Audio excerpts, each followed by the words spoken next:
삼동면이라고 하는 조그만 마을이 있습니다. 근데 그 마을에는 우리 전통적인 그 농촌의 가옥들의 그 풍경과 어울리지 않는 유럽 건축 양식으로 지어진 집이 한 20여 채가 있습니다. 그리고 그 마을 초입에는 그 20여 채 되는 유럽 양식으로 지어진 그 집들, 그 마을에 이름이 붙어 있는데 독일 마을이라고 이름이 붙여져 있습니다.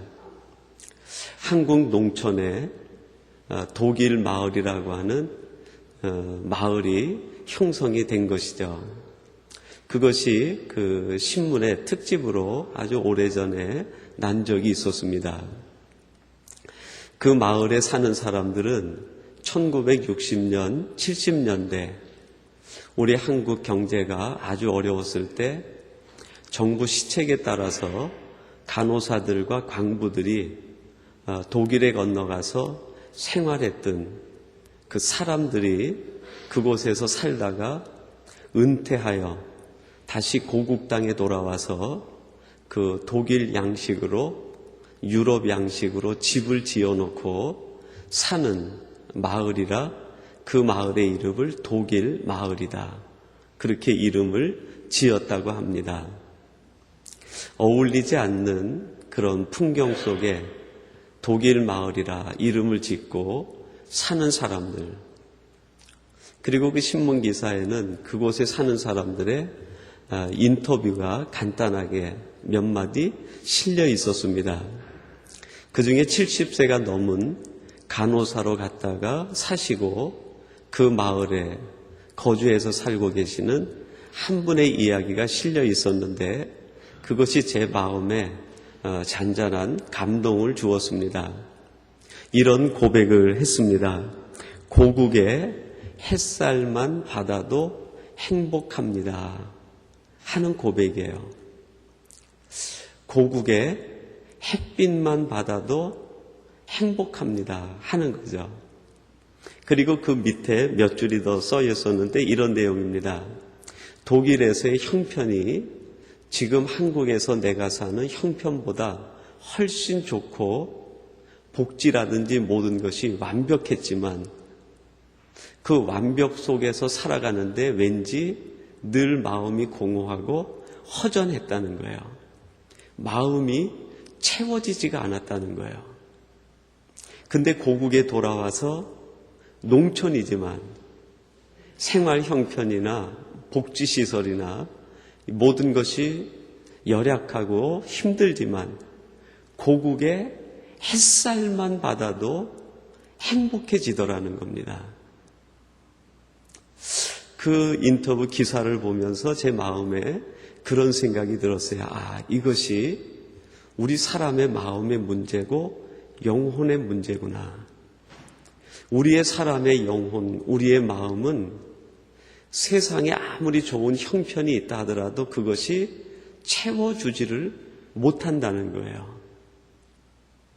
아무리 이 땅에 복지시설이 잘 돼 있다 하더라도 사람의 마음과 심령과 영혼까지는 채워주지를 못한다는 거죠. 우리의 마음과 우리의 영혼과 우리의 심령은 오직 햇살을 받아야 되는 거예요. 빛을 받아야 돼요. 여러분, 어떤 빛이겠어요? 세상에 있는 달의 빛이나 해의 빛보다도 더 밝고 변하지 않는 하나님의 은혜의 빛을 받아야 되는 것 아니겠어요? 우리 심령이 어두워지는 것은 복지가 잘못돼서가 아니라 우리의 마음이 답답한 것은 내 생활 형편이 어려워서가 아니라 내 마음이 우울해지는 것은 내 마음 속에 채워지지 않는 세상에 어떤 것이 있어서가 아니라 한 가지 문제예요. 빛이 확 비추이지 못하기 때문에 그래요. 교회 생활을 해도 늘 허전하고 공허한 까닭은 충만하지 않아서 그래요. 하나님의 은혜의 빛이 살짝 스치다가 사라져 버리니까 늘 공허하고 허전하고 우울해지고 답답해지는 거예요. 그러다 보니까 다른 곳으로 자꾸 채워가려고 하죠. 근데 그것이 어찌 우리의 영혼을 채울 수 있고 우리의 마음을 채울 수가 있겠어요? 답은 오직 하나예요. 우리 안에 하나님의 은혜의 빛이 가득 넘치는 길 외에는 다른 방법이 없어요. 하나님의 은혜의 빛이, 말씀의 빛이, 하나님의 강권적인 성령의 불이 우리 안에서 타오를 때만이 우리는 환경의 문제를 이길 수 있고 사람과의 관계의 문제를 해결할 수 있고 우리의 삶의 방향의 문제가 분명히 보이게 된다는 거예요. 고국에 있는 햇살만 받아도 행복해지는데 여러분, 하나님의 은혜의 빛이 우리 안에 차고 넘친다고 하면 어찌 우리들이 다른 행복을 구하고 다른 기쁨을 구하고 다른 오아시스를 찾겠어요?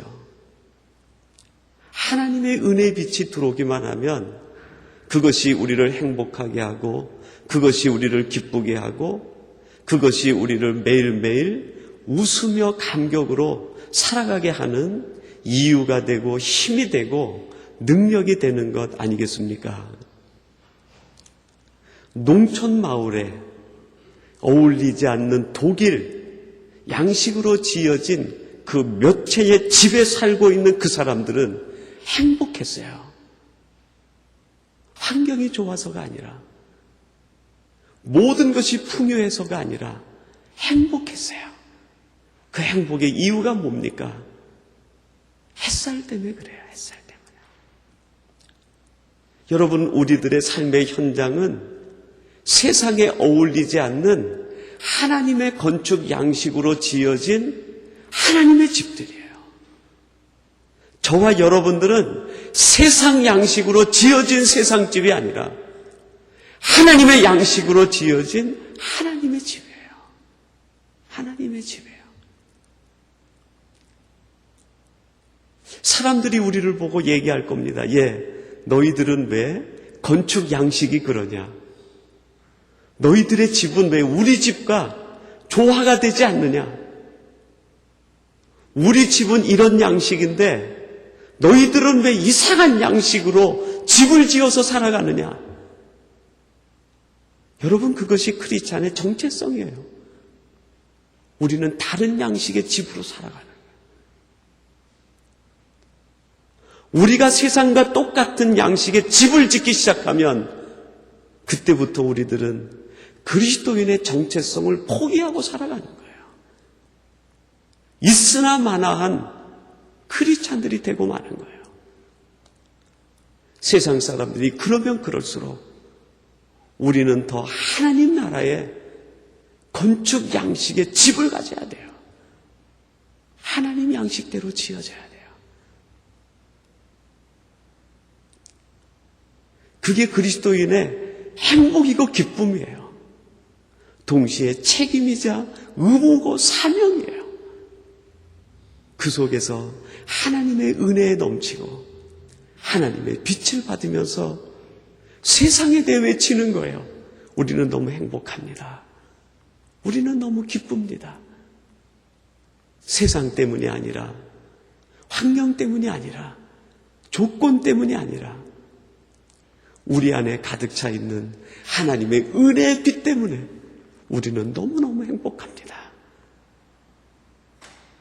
그것이 세상의 특집 기사가 돼야 돼요, 여러분.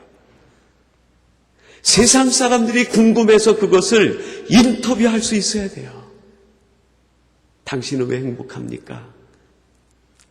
당신은 왜 기쁩니까? 70세 된 할머니가 고백하는 것처럼 햇살 때문입니다. 빛 때문입니다. 은혜의 빛깔이 내게 넘치고 하나님이 주시는 성령의 불길이 나를 행복하게 합니다. 따뜻하게 합니다. 이 고백을 할 수 있어야 돼요. 그 기사를 보면서 나도 저기 가서 살고 싶다. 그런 생각이 들더라고요. 나도 저기 가서 새방이라도 들어가서 살고 싶다. 그런 생각이 들더라고요. 여러분, 세상 사람들에게 그런 감동을 줘야 돼요. 나도 저 집에 가서 살고 싶다. 나도 저 그늘 아래 살고 싶다. 나도 저 햇살을 조금이라도 받았으면 좋겠다. 그것이 크리스찬으로서 여러분 행복하게 사는 것 아니겠어요? 하나님의 은혜의 빛을 받아 우리가 행복해지면, 기쁨으로 가득 차 살아가면 그것이 잘 사는 거예요. 그리스도인으로서 정말 잘 사는 거예요, 여러분. 여러분, 오늘 본문 44절 초반절에 보면 스데반이 광야 교회론에 대한 그의 심령적 해석을 개인적 차원에다가 이렇게 적용하면서 말하고 있습니다. 그 말씀이 이렇습니다. 광야에서 우리 조상들에게 증거의 장막이 있었으니 라고 얘기합니다. 광야에서 광야 40년을 사는데 우리 그 속에 있는 조상들에게는 은혜의 장막이 있었다. 그들이 살아가는 삶의 환경은 광야였는데 그 속에 살아가던 우리 조상들에게 증거의 장막, 은혜의 장막이 있었다는 거예요. 하나님의 성막, 하나님의 증거의 장막을 개인적인 차원으로 적용을 시키고 있는 거예요. 가장 힘든 광야를 살아가는데 그 광야를 살아가는 우리 조상 심령 속에 우리 조상 안에는 은혜의 장막이 있었다는 거예요. 여러분, 하나님께서 성막을 짓게 만드시고 그 규례 가운데 하나가 있는데 그게 뭐냐면 성막에 늘 등잔대에 불이 붙어서 빛이 나는 거예요. 깜깜한 밤에도 불이 꺼지면 안 돼요. 아론의 자손들 제사장에게 명령한 명령 중에 첫 번째가 뭐냐면 장막에 불이 꺼지지 않게 하라는 거예요. 장막에 늘 빛이 나는 거예요. 빛. 장막에 불이 꺼지지 않는 거예요. 우리 조상들 심령 속에는 증거의 장막이 있었는데 그 증거의 장막에 빛이 늘 비치고 있었다는 거예요. 은혜의 빛이 비치고 있었다. 우리 조상들이 광야를 살았지만 그들은 행복했다는 거예요. 왜요? 그 속에 은혜의 빛이 늘 타오른 거예요. 은혜의 빛이. 여러분, 지난 29일입니다. 세계적인 그 톱 뉴스 가운데 하나가 무엇입니까? 여러분 다 뉴스를 접하셨을 텐데요. 팝의 황제라고 불리우는 마이클 잭슨이 50세, 저하고 나이가 비슷한 것 같아요. 50세 나이에 심장마비로 세상을 떠난 거예요. 그리고 며칠 지나서 제가 한국일보 그 신문 기사를 보니까 그 마이클 잭슨의 사인을 정확하게 규명하기 위해서 부검을 한 그 부검 관련 기사가 소개가 되어져 있었습니다.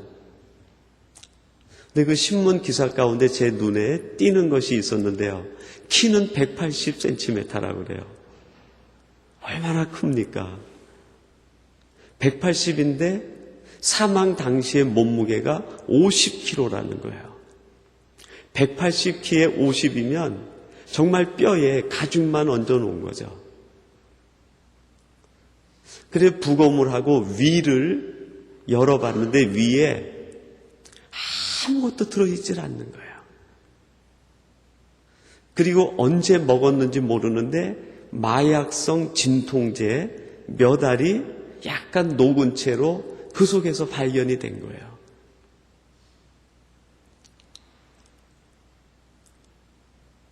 그걸 보면서 그런 생각을 했어요.